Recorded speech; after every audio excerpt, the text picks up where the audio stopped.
Hello, hello, hello, and welcome to the Cinema Judge. To all my regulars out there, welcome back. If you're new to the show, welcome aboard, and I hope my voice finds you well. Now, approach the bench today, we have the prequel to Willy Wonka. It's called simply Wonka, and it stars Timothee Chalamet. Here's a brief description of the movie.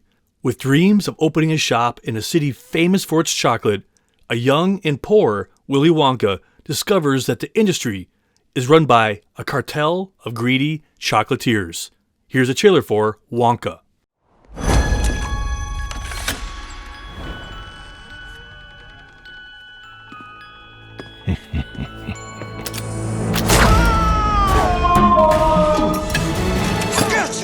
So you're the funny little man who's been following me. Funny little man? How dare you? I will have you know that I am a perfectly respectable size for an Oompa Loompa. An Oompa what now? In fact, in Loompa I am regarded as something of a whopper. They call me lofty. Sorry. Ladies and gentlemen, greetings to you all. My name is Willy Wonka. You see, I'm something of a magician. Prepare to be amazed. Teapot. Inventor. May I present Willy Wonka's wild and wonderful wishy-washy Wonka Walker? Please don't make me say that again. And chocolate maker. The best chocolate in the world. Ooh. He's good. Too good. And anyone can afford them. Even The poor? He doesn't like it when people say poor. Send Wonka a message. Do not sell chocolate in this town! You're gonna get more than a bonk on the head. I love a bonk on the head. What is with me today? You should stand up to those bullies. Give them the old 1-2. I got an idea. Where do we start? Making chocolate, of course.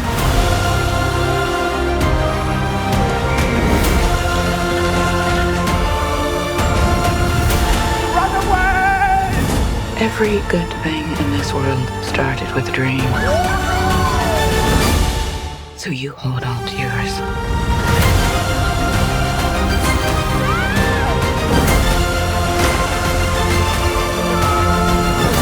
I guess it's time to change the world.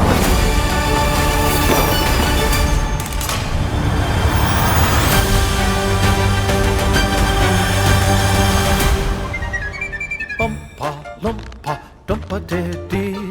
I'm not in premium economy. Good night, sir. I am going flat. Huh. What is it? Nothing. Well, it's obviously something because you said, huh. Forget it. Very well.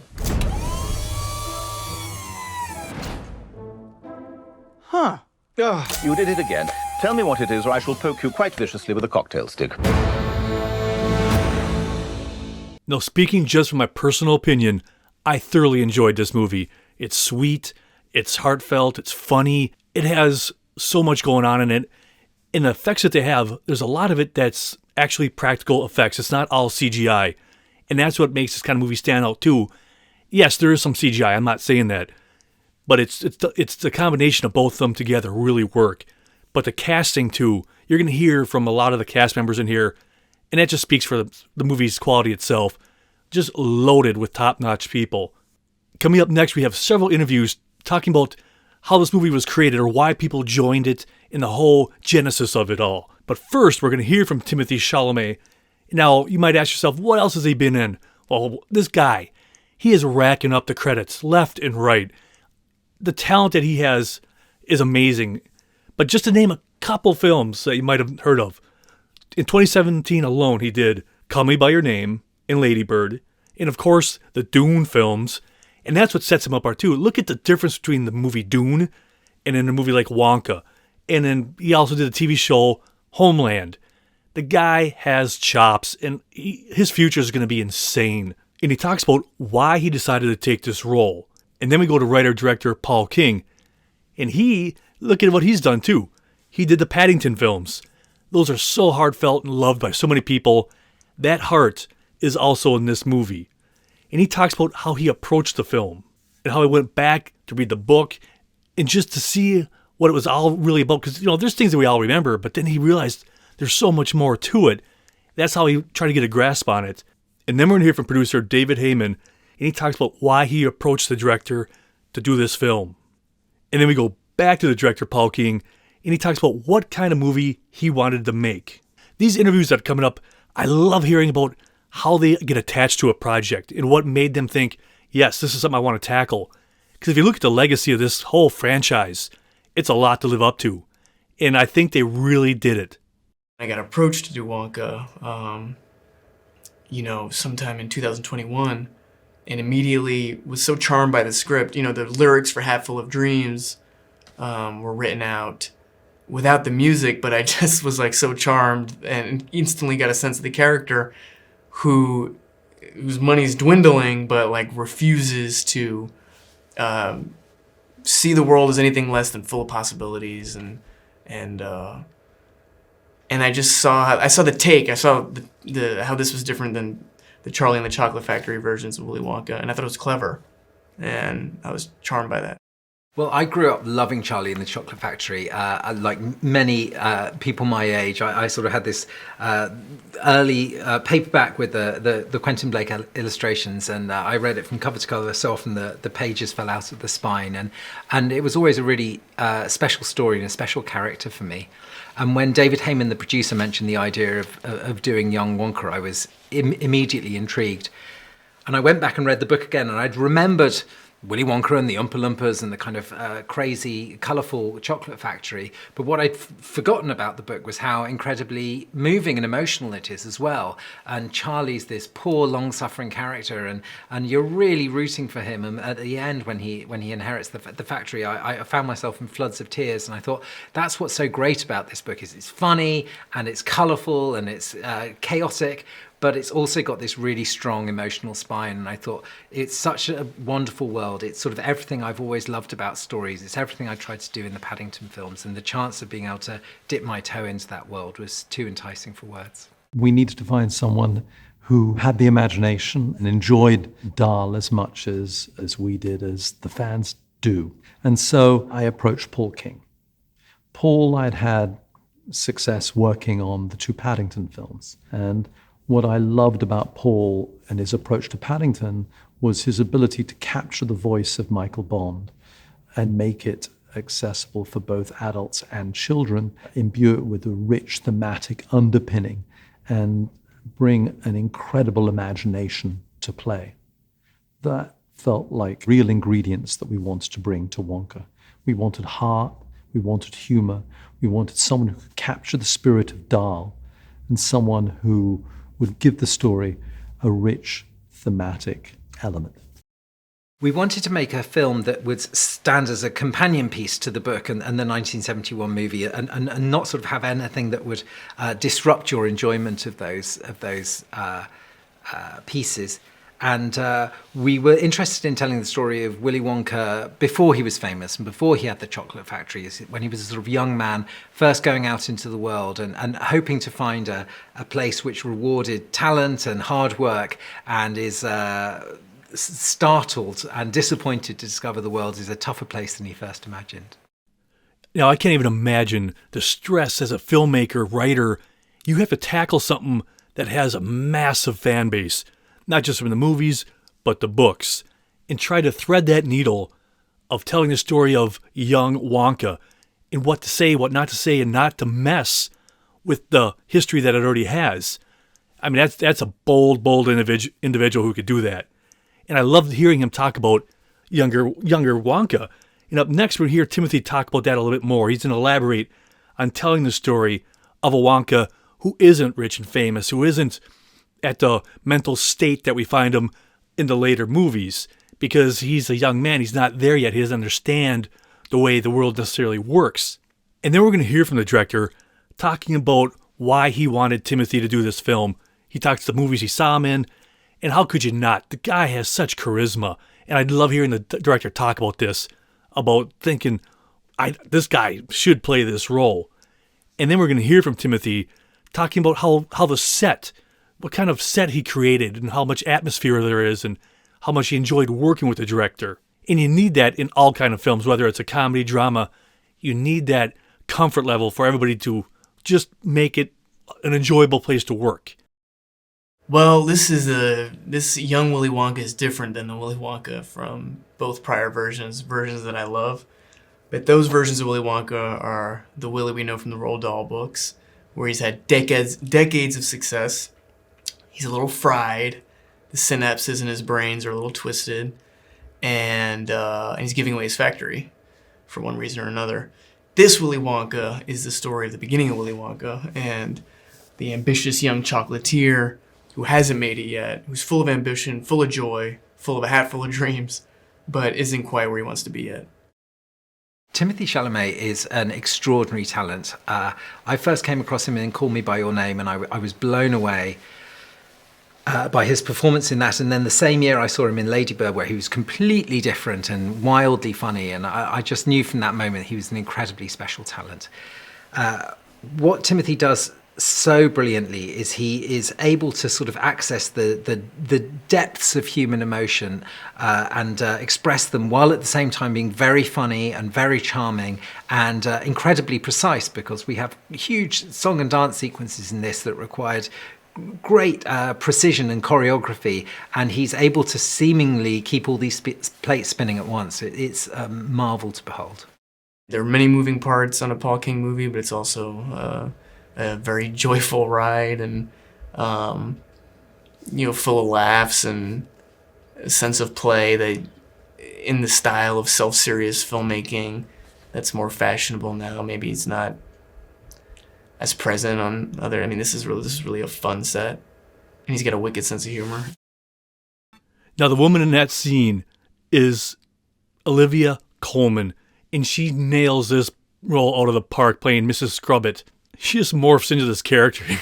she just owns it completely. Everything she does, she is just insanely talented. I'll watch anything she's in. But coming up next, we're going to hear from the director, and he's going to talk about the character Noodle. And this young actress is so full of talent. She's Calah Lane. And in this interview, he talks about how she's more weathered and street smart than Wonka by a long shot.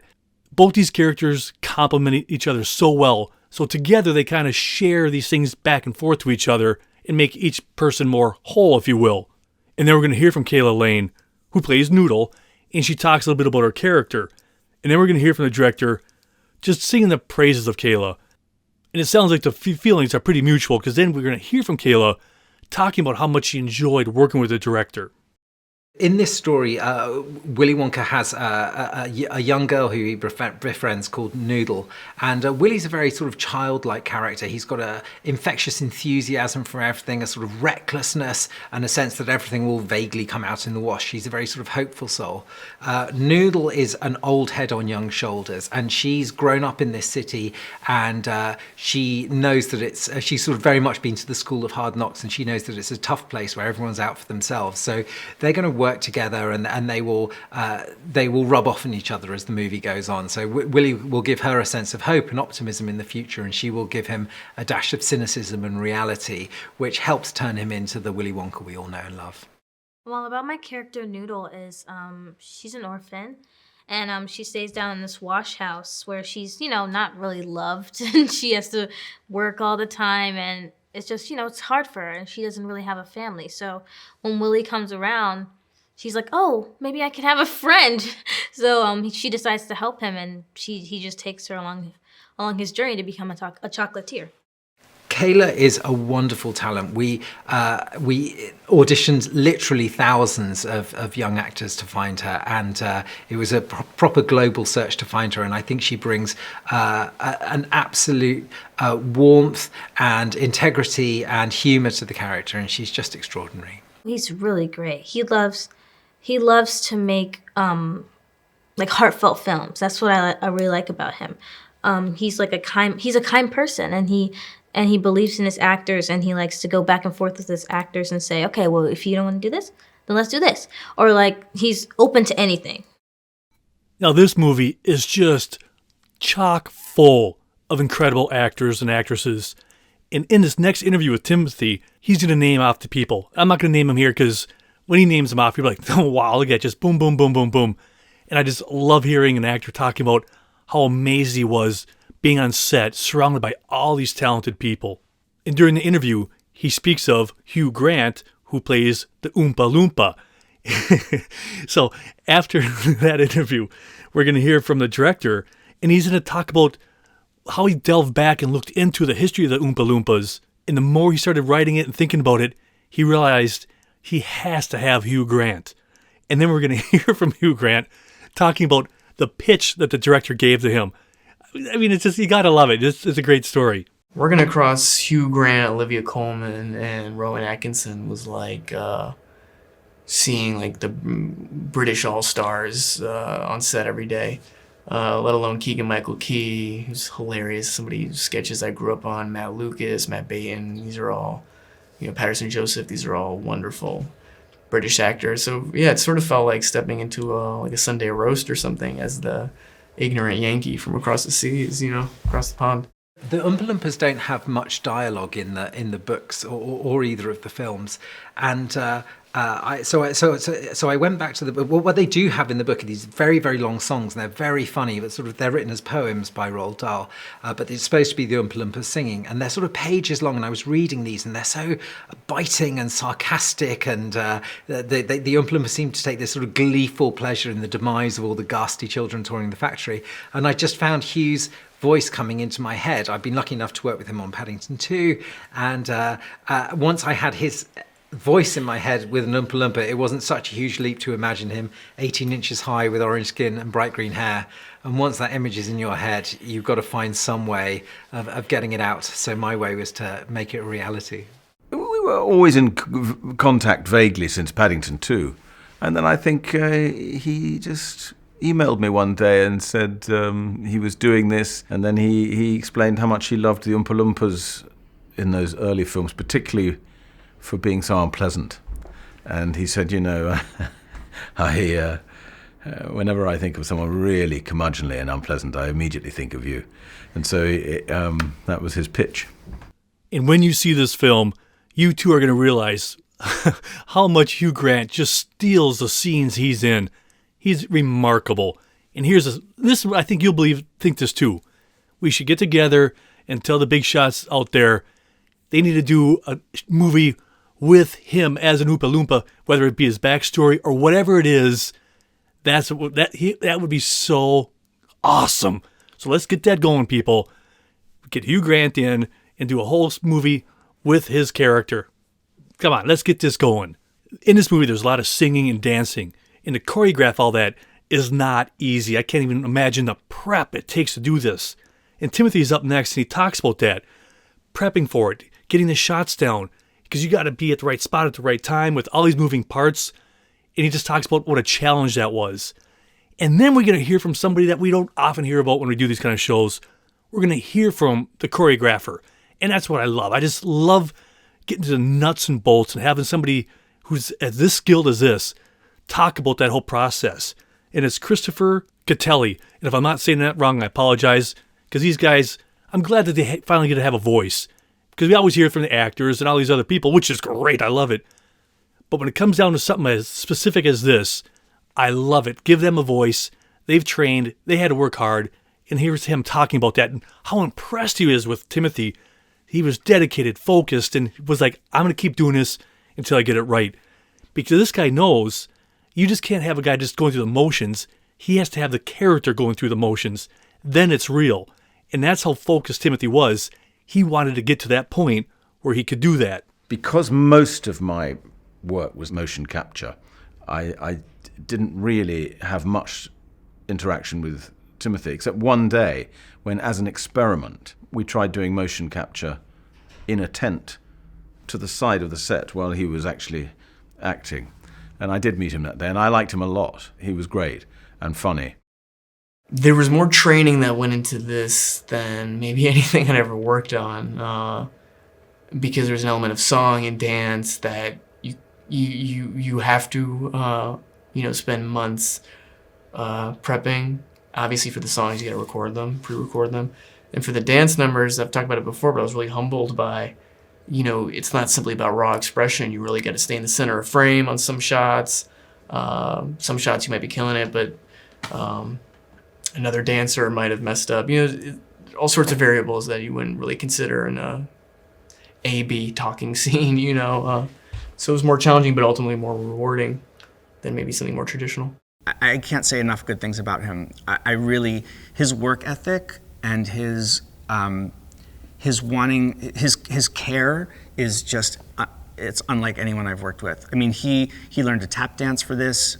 He went to the Performing Arts art school in New York, so he knew a little bit, but not a lot of the styles we did here. So he learned how to ballroom and like everything. He had to throw himself into everything for this movie, and his care about it. Like he would just go over something over and over and over. He's like, I have to do it 5 times till I get it right.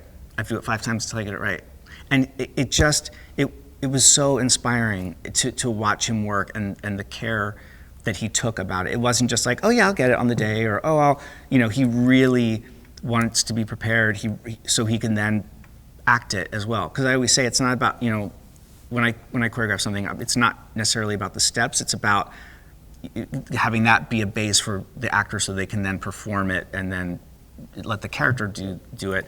So, and that's exactly what he did. I mean, he just, threw himself into these moves and the blocking just so much that then it's Willy Wonka doing it. Now, I could talk all day long about how incredibly talented Timothee is in this film, but why take it from me? Here's the 2 producers sing his praises, and I'll just let them ride it out because they say it much better than I could possibly do. First, you're going to hear from Alexandra Derbyshire, and then David Heyman. And just listening to people talk about what he brings to this character, what he brings to this role, and this isn't contrived or forced or anything like that, because everything they're invested in this film. If they didn't believe in him, they wouldn't have him here. But then this hearing truly his dedication of encompassing this role, I love it. So I'll just let those guys go. From the very moment he showed up, he's an extraordinary talent, and he embodies Wonka in the most incredible way, and grew with the character throughout the shoot.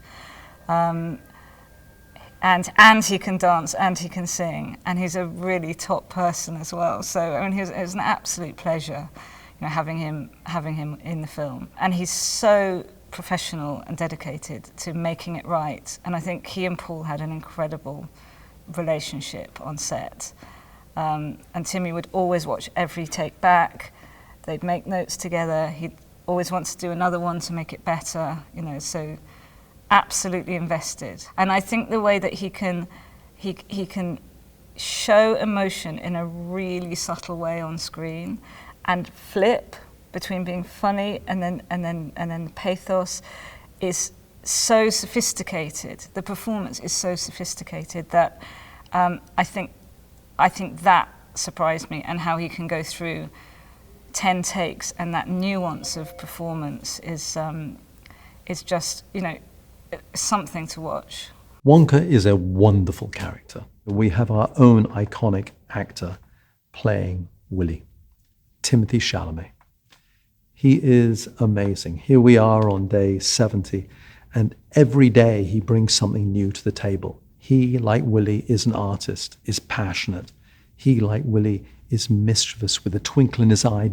He is soulful and beautiful, bringing him to life in the most vivid and magical way. I cannot think of anyone else today who could play Willy and bring him to life the way that Timmy has. It is incredibly exciting, and I am confident that audiences the world over, from 9 to 109, will fall in love with him and his portrayal of Willy Wonka. This movie truly is a spectacle for the eyes, the senses, the music, the directing, the sets, the practical sets. So much needs to be said. So this is what I'm going to do. I made a corporate decision here. I have a bunch of interviews coming up here, and they all talk generally about that, about the director, the production, how it makes you feel. And instead of interrupting every interview with me doing this, you come here for them. So that's what I'm going to give you. I'm just going to list off in order who's coming up, not necessarily what they talk about, but just keep in mind they're all talking about the spectacle, the director, everything like that. So first, we're going to hear from producer Alexandra again. Then we're going to hear from the choreographer, Hugh Grant, back to the producer. And then we're going to hear from Keegan-Michael Key. And I know I realized we didn't cover his character here, but he is wonderful in this film. He's funny. Truly, the guy is just amazing to watch him work. It's effortless. That's what makes him such a wonderful actor, comedian, whatever he does. It feels just effortless. And it's not easy to do, and it's obviously not effortless. It's his hard work, his abilities, whatever. But we're going to hear from him. I just had to say that briefly about him. His character is hilarious in this movie. You got to give it a check out. And then we hear from the star of the movie here. We hear from Timothee. And then we hear from Olivia Colman. Again, she's incredible. I love her, everything she does. And then we're going to hear from the woman who plays Noodle, Calah Lane. And mark my word, right here, right now, people, write it down, whatever you got to do. She's going to have a great career. And then we're going to hear from the person who did the hair and makeup. And if I say your name wrong, ma'am, I truly apologize. Ivana Primorak. And she just also talks about that kind of stuff. Here it is, people. I'm just going to let it rip. The whole movie feels really joyful, like from its colour, from its movement, and I think that's what we all need. You know, we really need this film because it makes you smile. We were smiling on set a lot when we were doing those musical numbers, and yeah, this is really something. It has everything. It really does. Knowing what we've been a part of and knowing what we haven't been a part of. I mean, there are so many things I haven't seen yet or I don't have no idea what they look like. I mean, just what we've been a part of feels special and exciting. So I can't imagine what the rest of the movie is going to feel like. So I think there's a lot to love about this movie. Paul King's very good at moving people. I mean, the number of people who've told me that they cry at the end of Paddington 2. I know I cry at the end of Paddington 2. And there's a lot in this film which is very moving, and it's sort of Dickensian in a way, and really grabs your heartstrings. And then it should be a visual feast. A wonderful director of photography, production design, music, dancing. I can't see how it can't be a hit. He's an incredible artist and innovator, but he also just cares so much about the material and the film and the filmmakers with him. And he's just got such a specific vision that he just manages somehow to manipulate the world into what he's seeing, and it's so precise on every level, on every layer, and he's involved in all of it, whether it's the music or the art department or the performances, or he's the whole thing. So he's a real auteur director, I'd say, and that's what a producer wants out of a director is to have that vision, and then obviously it's our job to help him try to bring that to life. Working with Paul King was such an honor.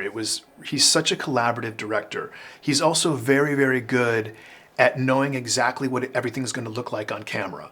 So when you work with him, he gives you what you need as an actor, but he's always out to make the film and you look the best you possibly can. And that was really, really wonderful. And I think when you think of Paul's past work on the Paddington movies, there's a magical quality to those films that is absolutely needed in Wonka. There is this wonderful imagination explosion that happens because it's like things that we can imagine only in our lives, he makes real. And that's something that's right up Paul's alley. There's certain sort of homages, little moments during this. You can hear a trill of music, which takes me back to the Gene Wilder one. It ties everything in so beautifully, and it goes back to an era of grand filmmaking, and the tricks and the flights and things are all in camera, they're not post. And big musical scenes, musical numbers with tunes that I'm still hearing in my head. And I can imagine schools around the country the year after this film comes out doing this and singing these songs at school. He's done such a beautiful job, and he's made a masterpiece, I think. The message of Wonka is to never give up on your dreams, and it's meant sincerely and heartfelt. It's not some tired Hollywood idea that we're trying to sell you, and it's got nothing to do with me. It's got everything to do with Paul King, the writer-director, who's come up with a very clever origin story for Willy Wonka. Unexpected. and at least from my perspective, really came through on its promise to, create something that makes you want to dream and makes you, whether you're a kid or an adult, get in touch with your inner child and remember, what the things are that make you who you are to begin with, which we, as we get older, kind of lose sight of. The sets, Nathan Crowley's sets are, you feel like you're walking into, when I've been lucky enough to go to Disney, and it feels a bit like you're going into an adventure playground. It's so huge. The big square is really that size, and the shop fronts and the chocolates were real. Everything was real. And also in the wash house, every drawer I opened had paper that was stamped with scrub it and bleacher. And I just can't imagine how he does that. He sees clearly an empty warehouse and creates magical lands.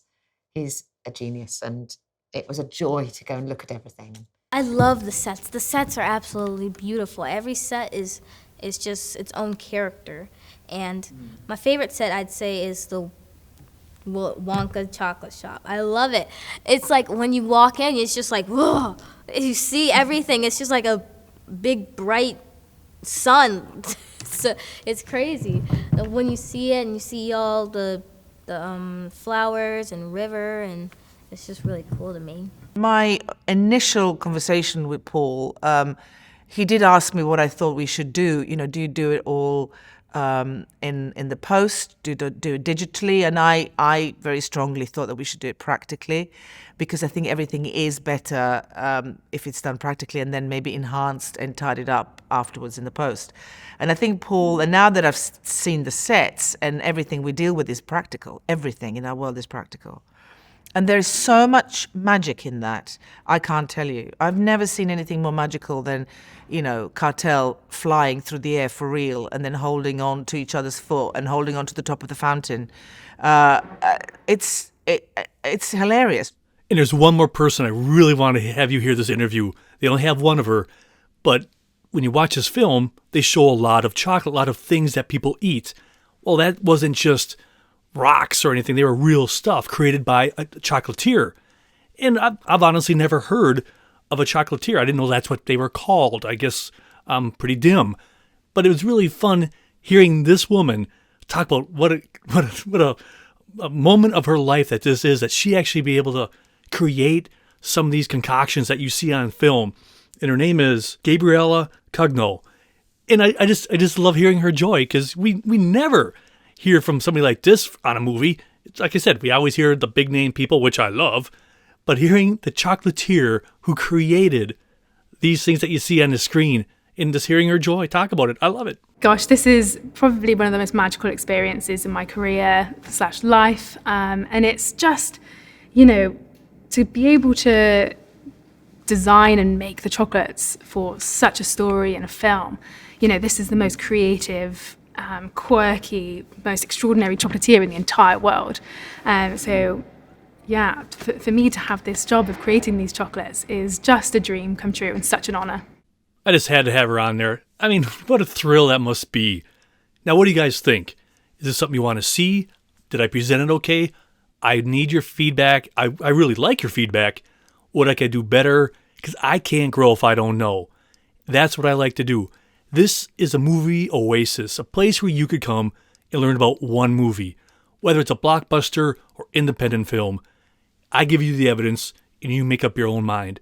I am never going to sit here and tell you not to see a movie. I might tell you I like a movie, but who am I to tell you not to see something? We all walk different paths. That's ridiculous to me, because any movie is somebody's favorite movie. Now, with this podcast, I just want to tell you, there is a TV version of this. If you want to watch a TV version of this, you go to bit.ly/cinemajudge, bit.ly/cinemajudge. And on this episode, when you watch it online, I actually have 4 or so minutes of on-the-set footage. Obviously, I can't play that here because it wouldn't make any sense. But that's what sets the TV version away from this sometimes. And I didn't have the interview with the chocolatier on that version either. But I could do more with it on. I have a lot more freedom here, not restricted by time. On a TV version, I'm restricted by 29 minutes or so. But on that version, I do have B-roll. And that's what I just love doing sometimes. That's what both these things make me feel different ways. The TV version, I'm cranking tunes. I don't have to worry about talking like this or getting all confused or frustrated. That's my true happy place when I'm doing a TV version. I just wish I could have more space and more time, but I get it. That's what comes with it all. That's why I come here, so I can completely unload as much information that's needed or wanted or fits the timeline. So I'm always open to constructive input. I'm not asking you to yell or scream at me. That's not what we do here. I just want to listen and learn about a movie and how can I improve the show for you. Because it's a noisy world out there. I'm not trying to add to that. I just want to talk movies. And you might be listening to this 2 weeks from now, 2 months from now, 2 years from now. It doesn't matter. That's like, I just try to create a little bubble. And I love hearing how you listen to the show and what you're doing with it. Are you driving in your car, sitting at home, at work? It doesn't matter. I just love it. And I love your feedback. You could give me feedback on YouTube. Sometimes those shows, I can't put everything on it like I can here, because sometimes there's copyright issues or what have you. So if you ever do watch or listen right now to the YouTube version, and I was talking about something and it didn't show up, it's because I had to either cut it out or what have you. I just wanted to give you a heads up for those on the YouTube world who watch it there. Feel free, cinemajudge@hotmail.com, or visit any other platform from TikTok, Hive, Mastodon, Pinterest, Tumblr, Threads. I'm on most platforms. Let me know what you think. Now, this is the part of the show where I give a shout out to as many listeners as I possibly can, the people who listen to the podcast, whatever platform you listen to. And I just love it. So wherever, whenever, or whatever you're doing, this is for you. United States, Germany, and Canada, just name a few countries. You guys, top shelf. Thanks so much, Germany and Canada. You're always there for me. Minneapolis, Minnesota. Los Angeles, California. Thank you so much for that. San Francisco, California. Dallas, Texas. New York, New York. St. Paul, Minnesota. Portsmouth, Virginia. Raleigh, North Carolina. Halifax, Nova Scotia. Is that anywhere near the Curse of Oak Island, guys? I have no idea, but I know they shoot it up there. That's one of my favorite shows. Tuesday night during the wintertime. Curse of Oak Island. So if you're in Nova Scotia there, if that's around there, man, I salute you. That'd be so cool to meet those guys. Real quick side story on this. Years ago, I saw Neil Young, and I swear that guy was right in front of me, one of the brothers, and I just sat there going, I want to say hi. But I didn't want to be that goofy fan who ruined somebody's night. But anyway, so I digress. But thank you, Nova Scotia. Stillwater, Minnesota. Detroit Lakes, Minnesota. Frankfurt, AM, Maine, Hesse. You're always there listening. I'm truly grateful to you. And that's just to name a few. I couldn't name everybody. But I am so thrilled that you guys take time out of your life to listen to the show. And you keep coming back. And now it's time for the Bourbon Shoutout. This week, it goes out to the incredible crew at Imagine Theater in Lakeville, Minnesota.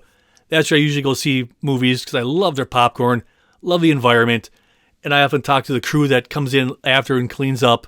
I love talking movies with you, and I talked to a few of you today, and it's so cool talking to them because they saw Wonka already twice. So it was really cool talking to somebody, what's their take on it, right out of the gate. So it was really cool talking to that crew today at Lakeville. So to you out in Lakeville, cheers. And this is a side note. A couple weeks back, I saw Godzilla -1. Oh my goodness, guys. You got to see that movie. If I haven't already talked about this before, they're expanding it to more theaters in the coming days. If you haven't seen it, it's far more than just a monster movie. It has drama, it has action, it has comedy, whatever. It's a wonderful, wonderful film. And it's far more than just a monster movie. Air quote. I'm doing some air quotes here. But if you ever have a chance, Godzilla -1, incredible film.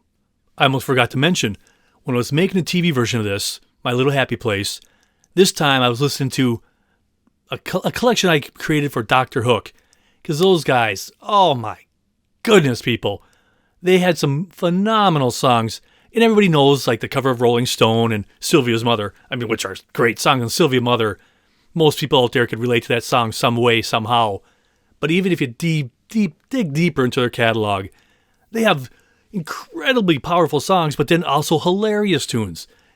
Give them a shot, guys. If you've never listened to Dr. Hook, give them a whirl. they have, like I said, songs that almost make you bawl your eyes out, and then you laugh your butt off.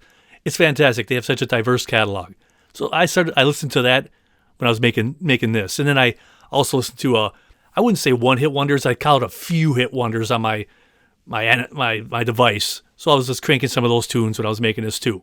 But anyway, that's what I was cranking when I was making the TV version of this, which becomes this. Well, that is it. My glass awaits. I'm thirsty. So cheers to you and to the movies. So until next time, be well, be good, and I'm gone. I'm Jeff. Thanks for listening to The Cinema Judge.